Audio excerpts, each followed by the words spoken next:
Las Vegas, mid-1970s. The showroom lights dimmed, the orchestra swelled, and Elvis spotted him an old man clutching a battered harmonica. The man's hand trembled as he lifted it high. Elvis stopped mid-step. The crowd hushed, and for one heartbeat, even the music froze. If stories of unexpected kindness and music's power move you, stay with us. This one will take you from a crowded Vegas showroom to a single note that silenced thousands. A shout cuts through the humid Memphis night. "Hey, you can't be here." A guard's flashlight beam snaps across the parking lot, pinning a skinny teenager in patched jeans. The boy doesn't run. He just freezes, shoulders drawn up, a cardboard sign clutched in his hands. The words, written in uneven black marker, tilt across the soggy cardboard. "Please let me in. It's Elvis." The crowd inside roars as the opening notes of the warm-up band shake the walls. Out here, the air smells of fried food and gasoline. The boy presses closer to the gate, knuckles white against the metal bars. He tries to explain. His voice cracks. "No ticket, no money. I just have to see him." The guard sighs. He's heard every excuse. "Kid, go home. Show's sold out." But the boy doesn't move. He plants his feet like his whole life depends on this moment. Some witnesses later said his eyes were wet, not from fear, but from the thought of missing the man who, to him, felt larger than life. Elvis wasn't just a singer. He was hope. And tonight was the only chance this boy had to see him in person. The guard shakes his head and turns to wave off another group of late fans. For a second, the boy stands alone, the sign drooping in his grip. The sound of the crowd grows louder, the vibration rumbling under his shoes. Then it happens. From above the arena, a bright sweep of light arcs across the lot, part of the venue's spot system swinging wide. The beam slides over the fence, past the ticket line, and lands right on him. The cardboard sign glows under the sudden glare. Every usher, every fan in line sees him now. Some point, some whisper, and the boy just stands there, frozen in the light. He doesn't know it yet, but that spotlight has caught more than the attention of a few onlookers. Inside the arena, word of the kid at the gate is already beginning to spread. Backstage, the air is thick with cigarette smoke and the sharp hum of amplifiers. Elvis adjusts the collar of his white jumpsuit, sequins catching the fluorescent light, then murmurs ripple through the crew. Something's happening at the service door. A stagehand rushes in, whispering fast. "Kid won't leave. Security says he's making a scene." The room shifts. Normally, this hour before a show is sacred. Elvis warms his voice. The band tunes instruments. The sweet inspirations rehearse their harmonies. But now, the chatter dulls. Even the steady plink of piano keys fades. It's July 1975, at the Mid-South Coliseum. Nearly 18,000 fans are waiting inside. The roar of the crowd seeps through concrete walls like distant thunder. But backstage, all anyone hears is the report. There's a boy outside who won't go. One security guard suggests calling the police. Another shakes his head, muttering, "It's just a kid. Let him wear himself out." Still, the story spreads from ear to ear until an assistant steps into Elvis's dressing area. "Elvis," he says cautiously. "There's a boy out front. Says he don't have a ticket, won't leave," holding up a sign. Elvis, brushing back. His dark hair barely glances up. Usually, he's laser-focused running scales, straightening cuffs, saying little. But the words land. A boy, no ticket, refusing to move. He pauses, What boy? The assistant shrugs. Scrawny little thing, can't be more than 15. He says he just wants to see you. For a moment, Elvis looks down at his guitar pick, rolling it between his fingers. Everyone expects him to wave it off. After all, there are thousands of kids outside every night begging for a glimpse. But tonight feels different. Witnesses recall the silence of eye on Elvis, waiting for his reaction. He sets the pick down, slowly takes off his sunglasses. His eyes are steady now. "Bring him in," Elvis says. The room stills. A backing vocalist mutters, "You serious?" Elvis just nods. Two guards exchange looks, then head for the door. The boy doesn't know it yet, but he's about to cross the threshold from the parking lot to Elvis Presley's inner world. And inside, the king himself is waiting. The service door creaks open, metal scraping against the frame. Two guards step in, and between them, the boy shuffles forward. His head hangs low, sneakers scuffing the concrete floor. The backstage world of cables, spotlights, and echoing footsteps swallows him whole. The smell hits first cologne, cigarette smoke, and the faint temps of hairspray. He lifts his eyes for just a second, long enough to glimpse a line of backup singers, wide-eyed at the sight of him. Crew members pause, mid-task amps buzzing in the silence, and then Elvis. He's taller than the boy imagined. White jumpsuit, gleaming under fluorescent lights, jet black hair slicked back. But it's his eyes steady, curious, that pin the boy in place. Elvis leans slightly forward, hands on his hips, studying the trembling figure in front of him. "You trying to sneak in my show, son?" Elvis asks. His voice is calm, carrying the softness of Memphis drawl, but it fills the room like thunder. The boy swallows. His throat is dry. "Why, yes, sir," he stammers. I didn't. Have no ticket. I had to see you." A beat of silence. Everyone waits for Elvis's reaction. A guard shifts uneasily, bracing for him to order the boy out. Instead, Elvis chuckles, low, warm, almost fatherly. The tension cracks. Crew members glance at one another, confused, then relieved. Elvis reaches into his pocket. Slowly, deliberately, he pulls out a silk scarf ivory with a shimmer of blue stitching. He steps closer, bends slightly, and drapes it around the boy's thin shoulders. The boy stiffens, eyes wide, then his lips tremble. Witnesses recall tears forming instantly, rolling down flushed cheeks. "There you go," Elvis murmurs, giving the scarf a gentle tug to straighten it. "Now you're in." The boy nods, too overcome to speak. His hands clutch the scarf like it's gold. For a moment, the backstage bustle fades, the amp hum, the tuning strings, even the chatter of singers. It's just Elvis and the boy, locked. In a moment no one expected, but Elvis doesn't step back. Instead, he places a hand lightly on the boy's shoulder and gestures toward the curtain. "Come on, walk with me." The boy's knees nearly buckle. He glances at the guards as if to ask if this is real. They say nothing. Elvis is already leading the way. They pass racks of costumes, stacks of instrument cases, the floor littered with electrical tape marks.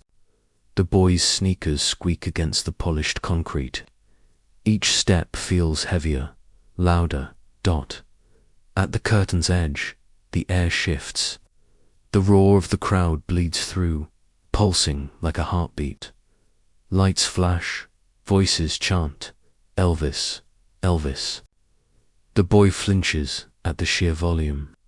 He's never been this close to the stage. Elvis glances back over his shoulder, flashing a grin. "You ready?" The boy doesn't answer, his throat is tight, his hands shaking. Elvis pulls the curtain aside. For the first time, the boy sees the blaze of spotlights, the endless sea of faces waiting, and before he can even catch his breath, Elvis guides him forward. The curtain parts.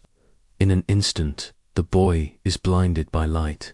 The stage explodes with gold and white beams, dust swirling in the air like sparks.